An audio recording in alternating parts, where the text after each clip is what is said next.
Okay, well, yeah, I'm back about 60 seconds earlier than expected, but I thought that would be a good thing to let this go live for a couple minutes, see if notifications go out. I actually have uh, a sideways box of business cards underneath the iPod, hence why it's like a higher elevation. Still not high enough to get the banner all the way, but yeah, it's whatever. I don't feel like standing up. Excuse me. But yeah, I just finished off like what? It was one chicken wing, a few bites of macaroni, and I boxed up the couple packages I had. So I'm back. We get the conversation going. Hey, how's it going? Like I said before, the brief break. This is anything goes conversation. We can talk about anything you want, as long as I have something to say on it. That is, because if you bring up a show or something I never watched or a topic I haven't looked into, I won't be of much help. But we'll go and have some fun here. I actually like this angle because it's like looking down. Hey, Chosen Five, what's up? What's your profile picture? Is that like a musical group or something? Spill the TTV, what's up? How's it going? Okay, it looks like we got a decent group of people coming in pretty early this time, so I don't know 100% if notifications went out, but I'm glad to see we got people early in this. Random Rubik's Cube, I got it homecoming a couple of years ago at Liberty, so really don't plan on going out anywhere. Can't believe we're gearing up for the final week of the month. Yeah, that scene between Gene and Jason was something else. I know some people are done. I know some people are like, yo, you went off Wednesday night. I'm like, yeah, I did. I think what made me more upset than the actual scene itself was the fact that people wanted Gene to come back for so long, but when she finally does, it's like that.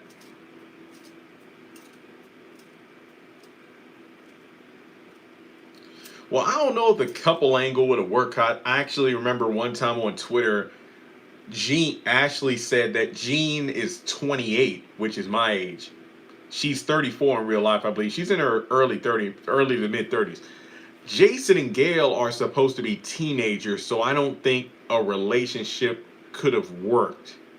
So, but I see what you're saying though. Ah, okay. Yeah, like I said, I'm on my iPod, so I can't really see. But let me see if I can pull up the live stream on my laptop. See, I've been watching more unsung episodes on YouTube. So you know the thumbnails are usually a group of the musical artists, like the Spinners, Sly, and the Family Stone. Dude, the guy that like voices unsung is one of my favorite voices of all time.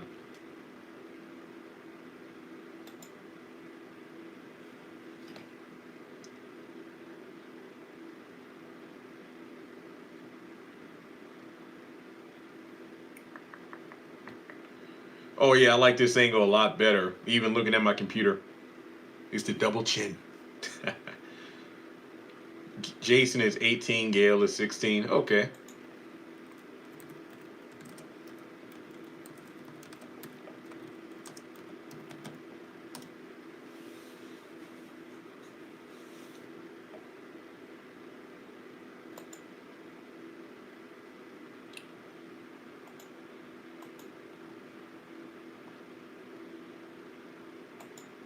Just give me a minute. I'm actually looking something up real quick.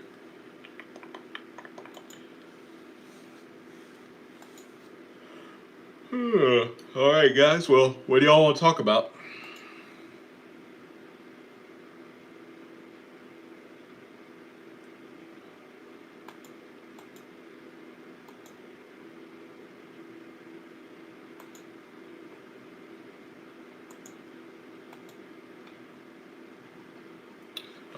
Let's see. I listened to about half of the new Taylor Swift album, not the entire thing. I mean, from what I heard, it was pretty good. I mean, it's a nice mellow album, kind of a contrast to her usually upbeat stuff. What kind of animals? Bears, deer, wolves, turtles, squirrels, that kind of stuff. I mean, where I live at, it's pretty city, like, or what's it called, the rural RORAL, urban and rural. What is it with Candace and Veronica getting away with murder?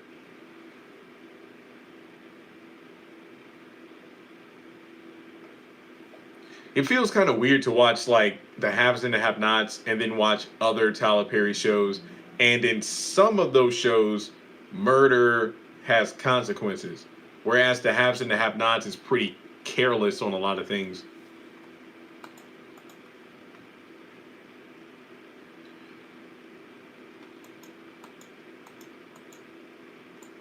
I'm tempted to. I know somebody just said, "Why did they leave us with a cliffhanger like this?"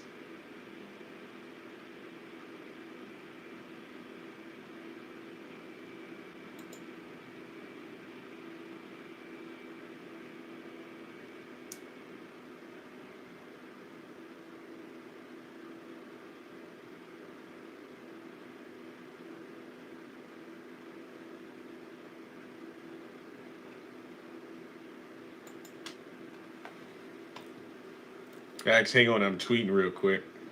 I see Tyler Perry said that the Oval hit all-time high ratings.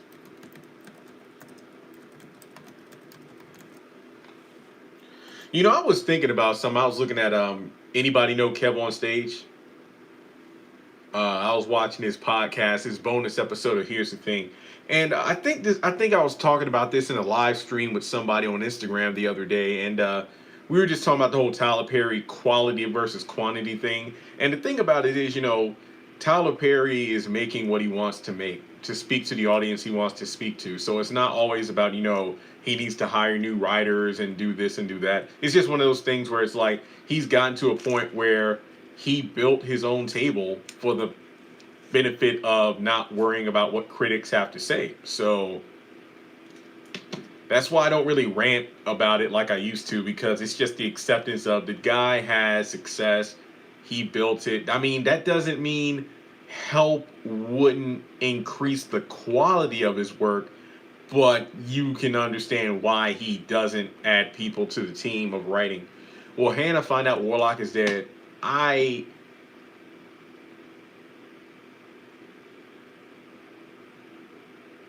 Yeah, that's right. I don't think she knows. I mean, there are a lot of deaths that people don't know about.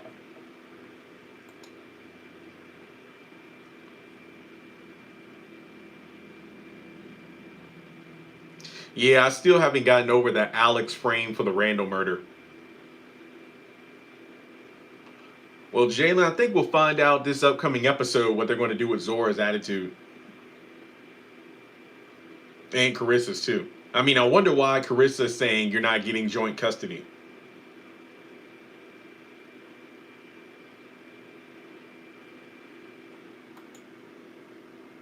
Yeah, I was surprised we're getting a second 6-month hiatus for the haves and the have-nots. I wish they wouldn't do that to us.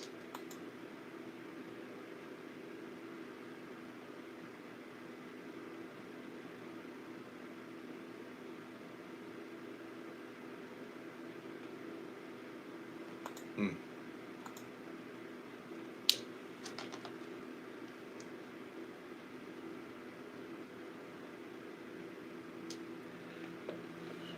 Come on, I said during the break, go ahead and tell me what questions you got so we get the conversation going. Do you think Candace still holding the hurt and pain from her son's murder? Of course. I mean, I'm not an expert, but I don't think that's something you just get over. May and Bishop are hard on Jacob. I wonder why that is. Like, does he get his womanizing tendencies from his uncle, but Jacob actually goes for women who are legal age?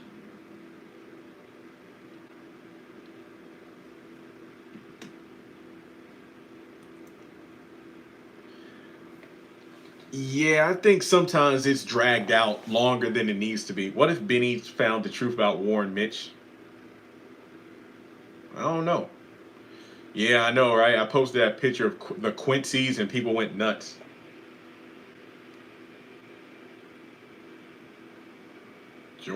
You mean Jeffrey Owens?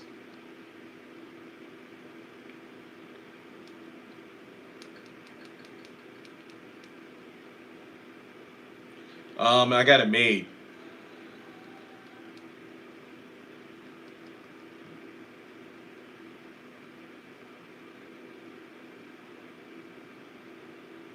I don't think Quincy Jr. was making the show, but I think he was bringing a new dynamic to it.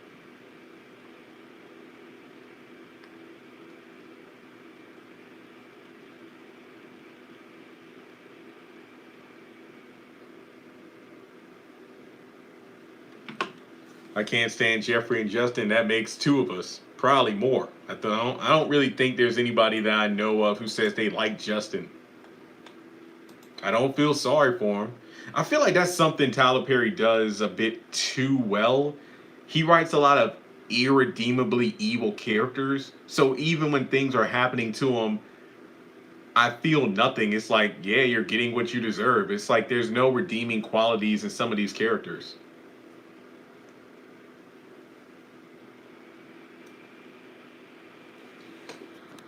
See, I hate when it sends me a battery notification and I got the dang thing charged up. I mean, well, not charged, but charging.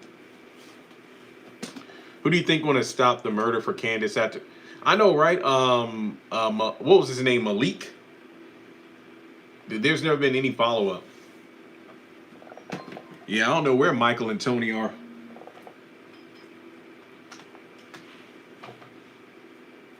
Sorry, I just had to uncharge my phone because it was full. Well, sorry, charged to 100%. Yeah, same with Wyatt. I agree.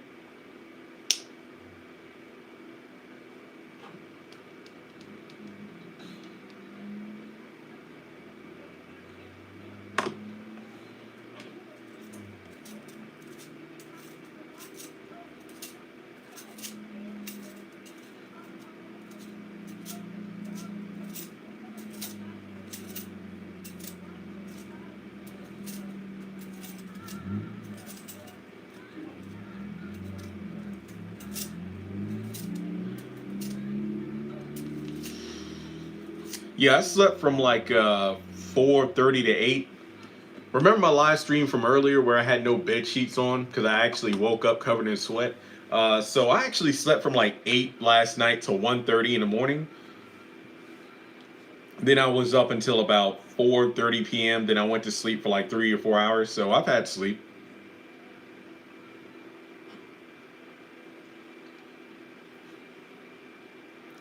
No telling about if loving you is wrong. I have no idea what happened.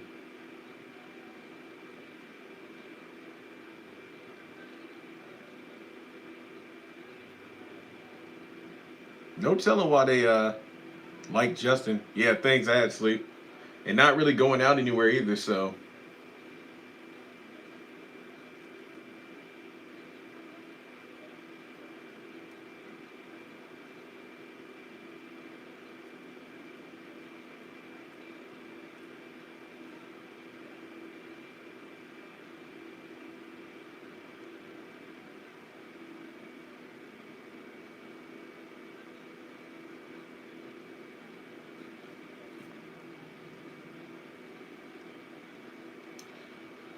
who knows who's going to be on House of Pain in terms of like guest starring.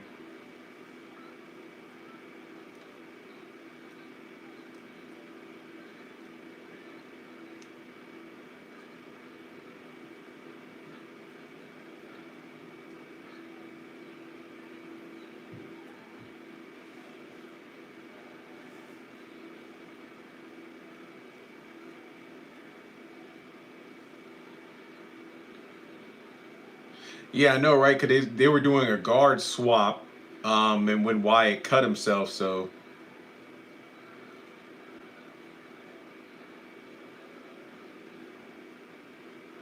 I mean, there are plenty of worse characters on the haves and have-nots.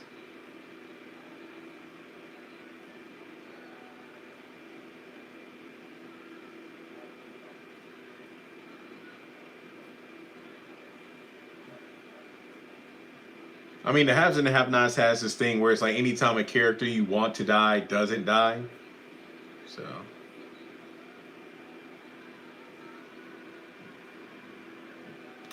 okay, let's put the pain thing down. Here was the issue with the pains. I'm not saying that Curtis or Ella need less episodes. We need less of their personality. What I mean by that is we don't need to have Ella overly sanctified We don't need Curtis to be overly selfish. Like during the past couple days when I've been rewatching old episodes, I'm like, it worked because the cast overall had a good chemistry.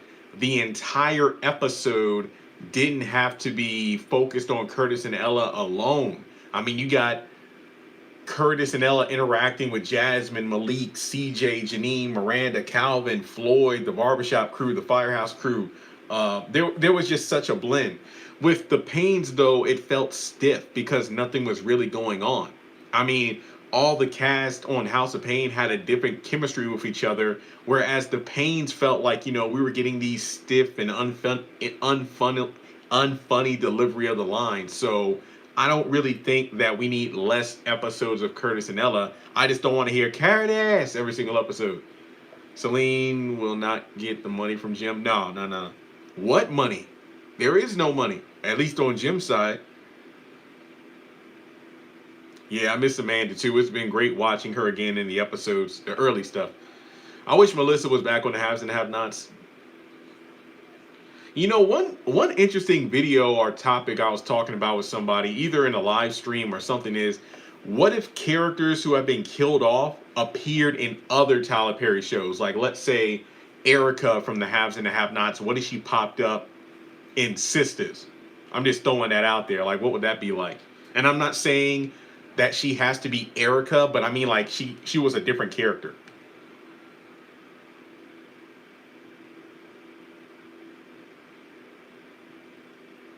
Yeah, I agree, Marcus, with everything you just said about House of Pain. I mean, people are after Veronica, people are after Candace, but when does something permanent ever happen to them? What will the thugs do to Veronica? Try to kill her, but they're probably going to kill Laura and think it's Veronica.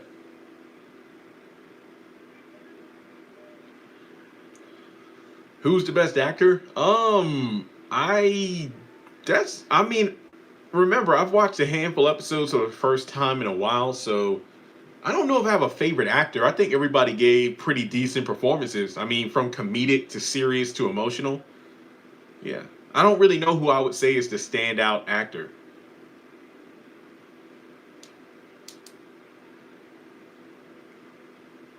And that's not like to kind of back away without answering, but kind of like Meet the Browns. I feel the same way. I mean, you have over the top characters like Brown. You got stiff and serious characters who can be funny at times, like Colonel. Then you have Will and his family, who are kind of level-headed. Brianna, who's the ditzy pretty girl. Joaquin, who's the smart mouth younger kid. Sasha, who's the kind but a bit over enthusiastic character. So once again, it's like, I don't think that there are certain characters or actors who stand out more than the other. I think they all do a good job bouncing off each other. So that's how I feel about Meet the Browns and House of Pain. The Pains, I didn't feel that way at all. I just felt like it was just a get your check kind of show. Honestly, it felt great. It felt really refreshing to see characters being relevant again and characters being likable again. So I'm probably going to rewatch episode 1 again before I do my recap, just because it was such a thrilling feeling. Really was.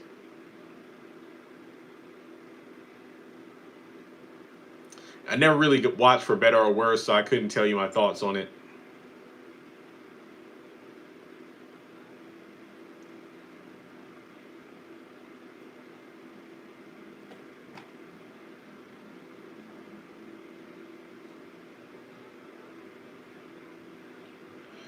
I'll do a video on season 1 of The Oval. I know some people want like, okay, what was better, Sisters or The Oval?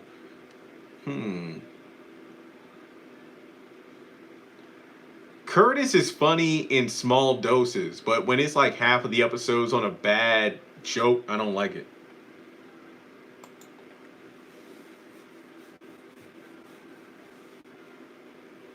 Nah, I wouldn't do a video. I wouldn't do a live stream on David and Warlock. I don't see a need of doing that.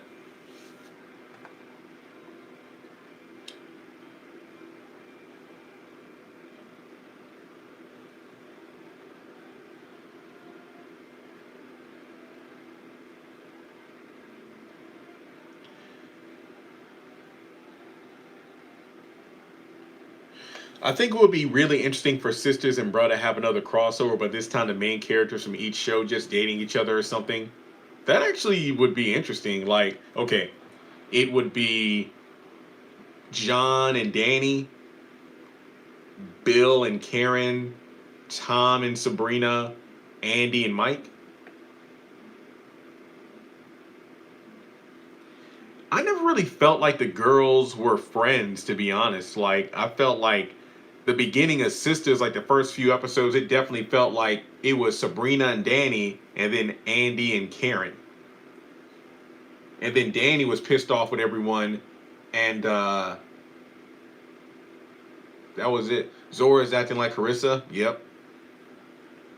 And then you have Andy kind of isolating herself due to Gary, and Karen and Danny were at it for most of the season. Sabrina was the one trying to keep the peace, and yeah, it really didn't feel like they were friends for most of season one, that is. I mean, the same could kind of be said for Bruh in regards to John, but at the end of the day, it's like, he kind of, F things up for himself, demanding that money. Because, I mean, like, if you watch Bruh, then you get what I'm saying. When I watched the first episode, um, yeah, I feel bad for Gigi, too.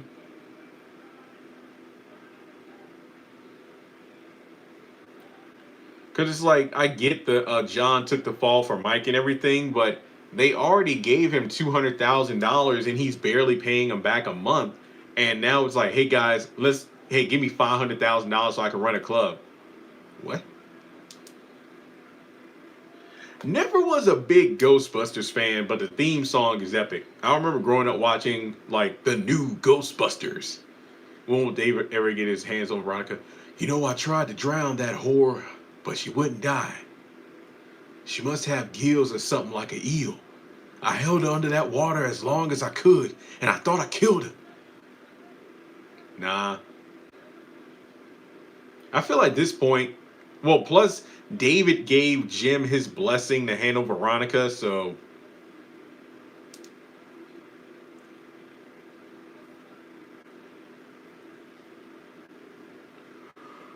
Oh, morning. How's it going?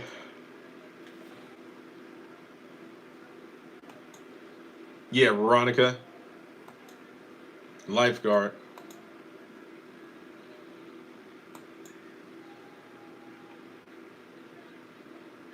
I mean, a lot of them are selfish and evil.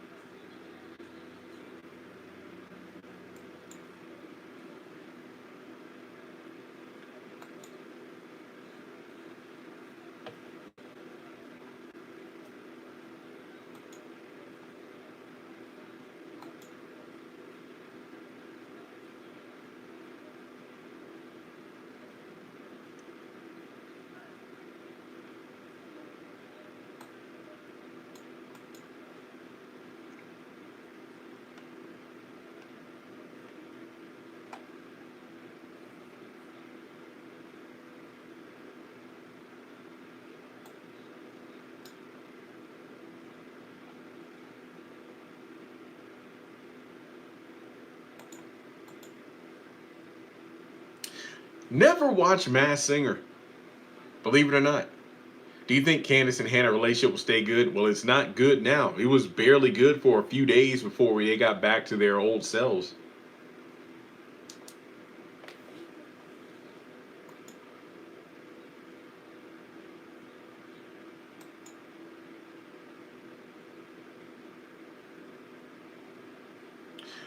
I agree, Jalen. Yeah.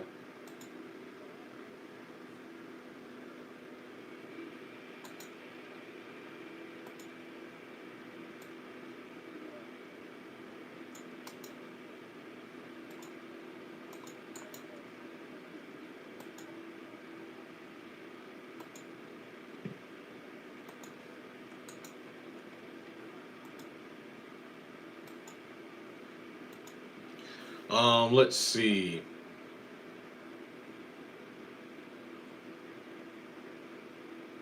Gangster Princess. Will Benny and Candace have a good relationship? I don't know what kind of relationship they have right now because it's all based around that money. Please, I don't even want to think about that money. I remember just going off about it for most of 2020 at the beginning of the year. My goodness.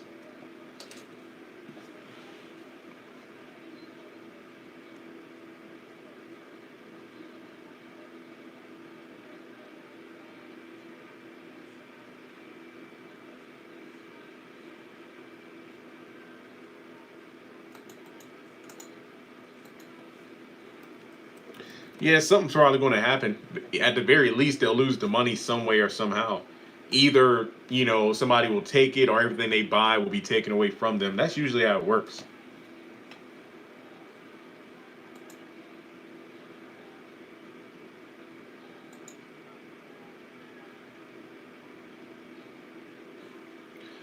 If Loving You is wrong, yeah, I'm watching that too. I want to rewatch that too. It's going to be at the same time, so.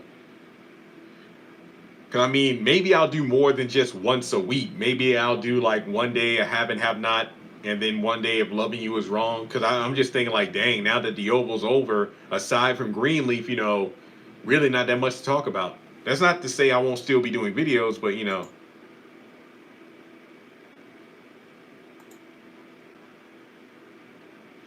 I mean, there are a lot of have and have not characters I didn't like how they died or why they died.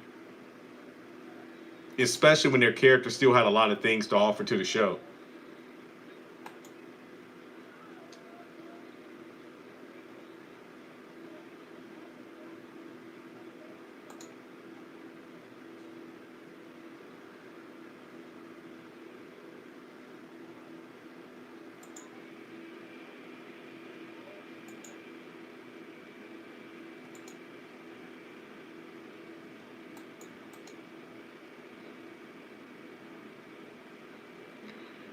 What murder? Are you talking about the Malik one?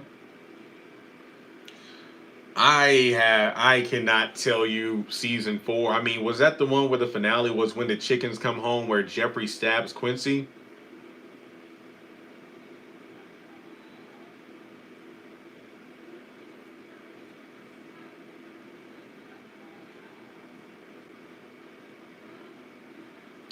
I mean, possibly.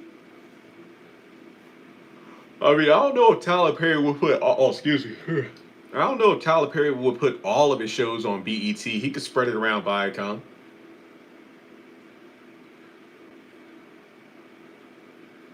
Catherine's character has been very inconsistent, so it's hard for me to get a read on her character at all.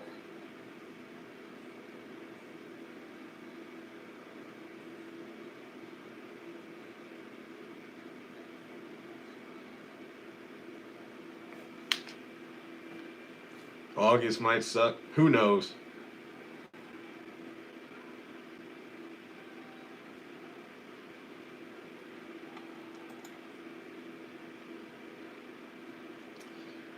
Marty's going to have to do a lot of work to get her out. Yeah, Maggie, I remember. I remember.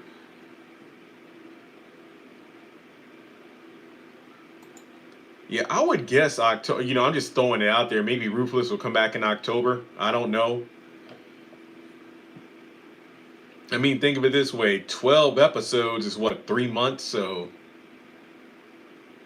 yeah, 3 months. 3 months of material. I mean,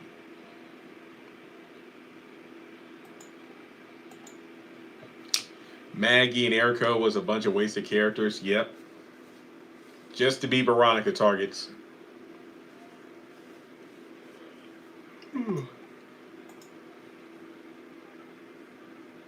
I mean, how could it be over with Amanda? Yeah.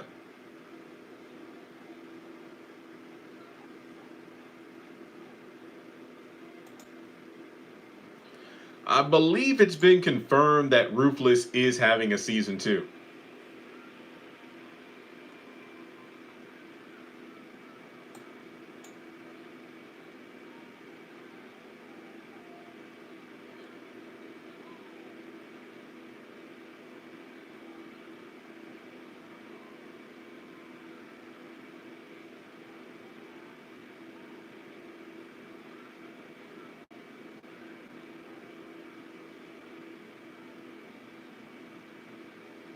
Yeah, I don't think it's over either.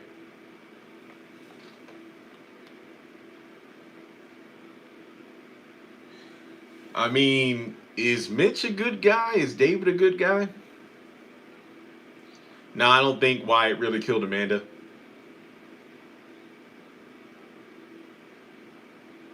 Mitch is a troublemaker with Candace. Benny's still alive. Yeah, I mean the farewell play, I'm excited, but for me it's like I'll watch it once and go from there. I mean, I'll do my review, but that's it.